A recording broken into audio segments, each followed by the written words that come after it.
Halo, gue Juan, gue fresh graduate dan sekarang lagi nyari kerja sebagai job seeker.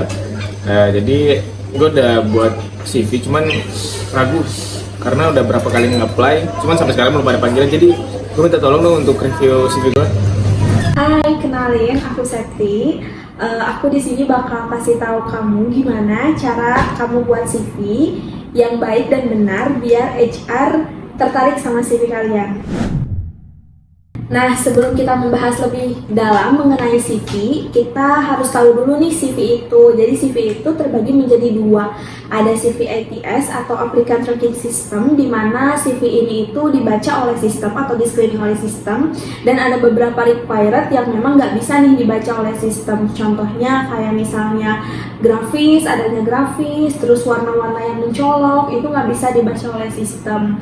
Terus yang kedua ada CV kreatif. Nah, kalau CV kreatif mungkin kalian pasti pernah buat deh CV ini, karena CV ini tuh cukup mencolok, banyak warna, banyak grafis, terus juga banyak gambar yang pokoknya menarik-menarik deh, banyak banget template-nya yang bisa kalian coba kalau untuk CV kreatif.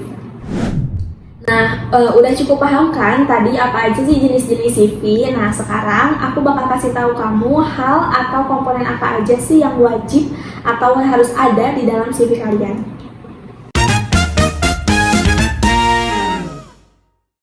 Yang pertama, harus ada informasi pribadi, di mana informasi pribadi itu isinya nama. Yang jelas nama ini harus kalian tulis sesuai dengan KTP kalian ya, harus nama lengkap. Gak boleh nama singkat ataupun nama panggilan. Terus yang kedua ada kontak. Kontak ini biasanya terdiri dari nomor telepon. Nomor telepon itu pastikan gak ada yang typo dan pastikan juga nomor telepon bisa dihubungi ya.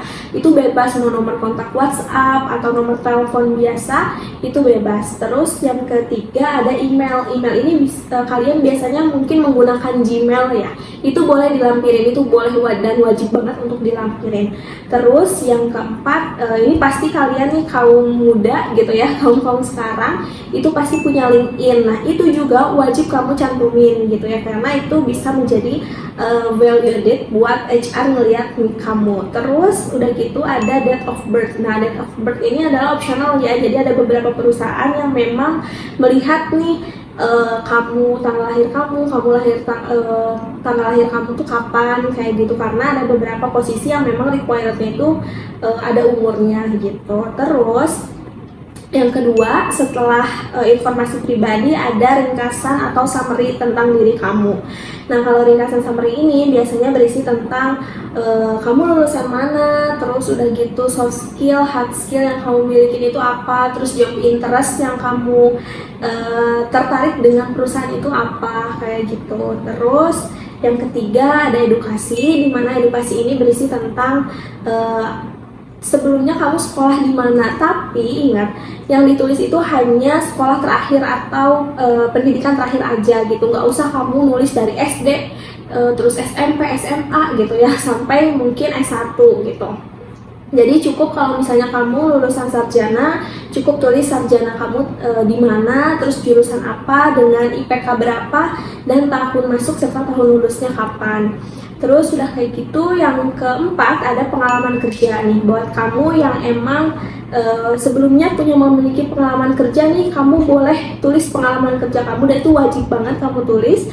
Terus setelah itu posisi terakhir kamu di perusahaan tersebut apa, terus kamu job desk-nya apa gitu. Terus udah gitu tahun kamu masuk sampai dengan kamu selesai di dalam perusahaan tersebut dengan posisi tersebut itu kapan gitu. Nah, bagi kamu yang fresh graduate yang belum memiliki pengalaman kerja, kamu bisa cantumkan itu berupa pengalaman magang atau pengalaman kamu selama kuliah itu apa gitu. Terus yang kelima ada skill atau keterampilan. Nah, skill ini dibagi menjadi dua, ada hard skill dan juga soft skill. Dimana kalau hard skill itu lebih kepada tools yang kamu kuasai gitu ya, selama masa kuliah atau selama kamu bekerja sebelumnya menggunakan tools apa, itu kamu tulis dan jabarkan. Dan pastikan hard skill yaitu ada sesuai dengan job interest yang kamu apply. Terus yang kedua ada soft skill. Kalau soft skill ini mungkin lebih kepada diri kamu ya, kayak misalnya analytical thinking, teamwork, terus ada lagi decision making kayak gitu. Itu juga harus tulis dicantumkan sesuai dengan job interest kamu. Terus yang terakhir ada lisensi, sertifikat atau achievement. Nah ini sifatnya opsional. Kalau kamu misalnya punya sertifikat, nah kalau aku sih sarannya sertifikatnya itu yang emang terakreditasi ya, misalnya dari BNSP. Terus sertifikat itu pun bukan hanya kamu ikut webinar yang cuman nonton, cuman ngedengerin aja, tapi yang kamu tuh emang bener-bener tersertifikasi banget gitu sama badan itu gitu. Itu boleh dicantumin gitu, dan dicantumin itu bukan kamu dilampirkan ya, tapi sekedar dicantumin aja. Terus achievement, mungkin kamu dulunya pernah punya achieve gitu ya di perusahaan sebelumnya, itu juga tulis kamu mendapatkan achievement apa pada periode kapan gitu. Terus juga kalau misalnya di kampus nih kamu pernah punya achieve apa, itu juga ditulis ya. Pertama ini udah sesuai ya, nama kamu adalah Juandika Julius dengan job interestnya sebagai marketing gitu. Nah untuk alamatnya ini gak usah ditulis secara lengkap seperti ini ya, kayak misalnya Pon Jalan Sukapura blog bla bla bla kayak gitu, itu nggak perlu. Jadi kamu cukup tulis domisili kamu di mana. Misalnya ini kan udah tertera ya di Jawa Barat, berarti contohnya di sini adalah Bandung, Jawa Barat. Gitu. Terus untuk nomor telepon oke, untuk email juga oke. Nah ini diusahakan kalau bisa ditambahkan juga account LinkedIn kamu ya, LinkedIn-nya ditambahkan. Gitu. Terus di sini tanggal lahir juga oke, karena mungkin posisi ini memerlukan tadi ya date of birth. Nah terus sudah kayak gitu profil singkat kamu, saya lulusan D3 bla bla bla, spesialisasi manajemen pemasaran. Nah untuk ini profil singkat ini kan ada hard skillnya, analisis pemasaran, interaksi pelanggan, strategi pemasaran. Nah ini tuh nggak perlu untuk ditulis banyak-banyak, jadi ini tuh hanya ditulis beberapa aja. Misalnya ini analisis pemasaran, interaksi pelanggannya ini nggak usah ya, nggak perlu. Terus strategi pemasaran, pemasaran digital, nah topik-topik terkait lainnya ini nggak perlu untuk kamu tulis.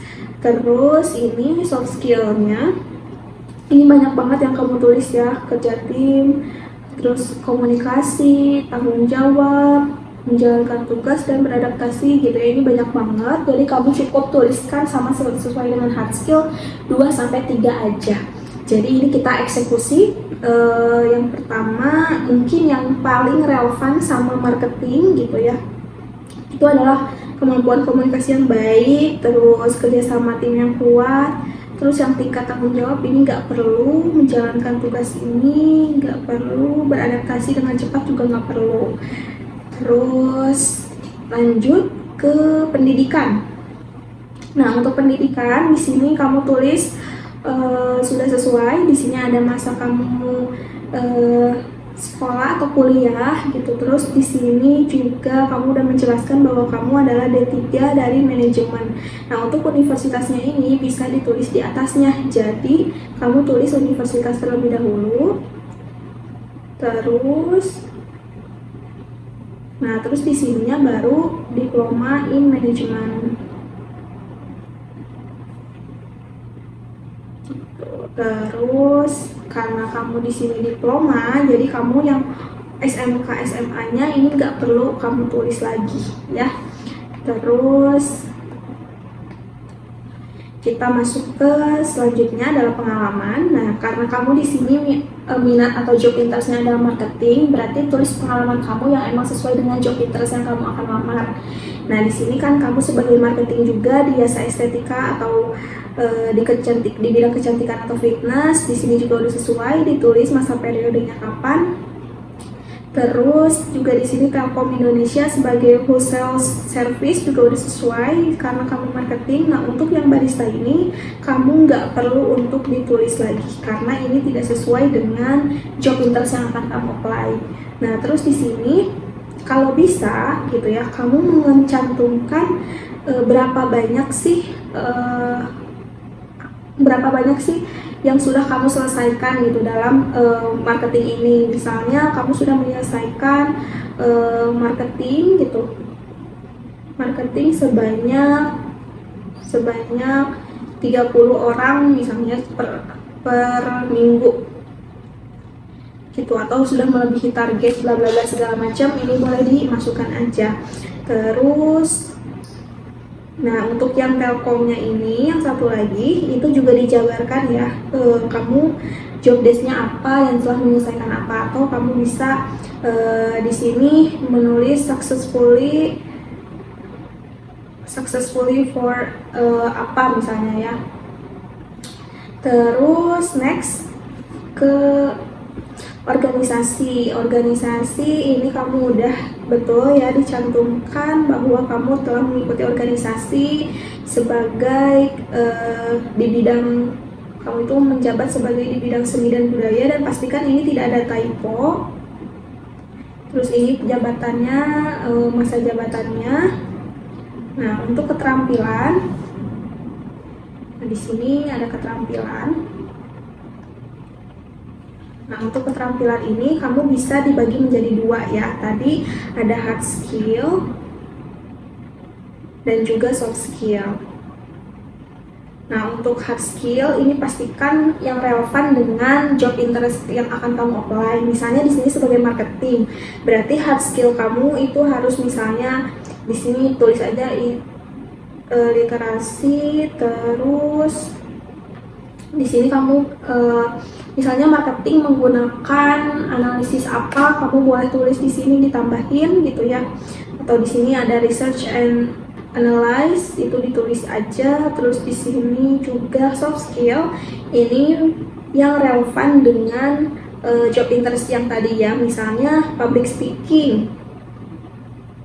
Terus di sini ada communication skill. Terus ada lagi teamwork. Ini boleh ditulis aja. Nah, kalau misalnya ini menggunakan bahasa Indonesia, berarti ininya juga menggunakan bahasa Indonesia ya. Untuk ini semuanya menggunakan bahasa Indonesia gitu. Kalau misalnya kamu menggunakan bahasa Inggris, berarti gunakan juga bahasa Inggris gitu. Udah mungkin cukup untuk CV kamu, yang kurangnya seperti ini. Oke. Nah itu tadi kita udah nge-review nih CV gitu. Terus juga kalian juga udah tahu hal apa aja yang wajib ada dalam CV dan hal yang nggak wajib di dalam CV.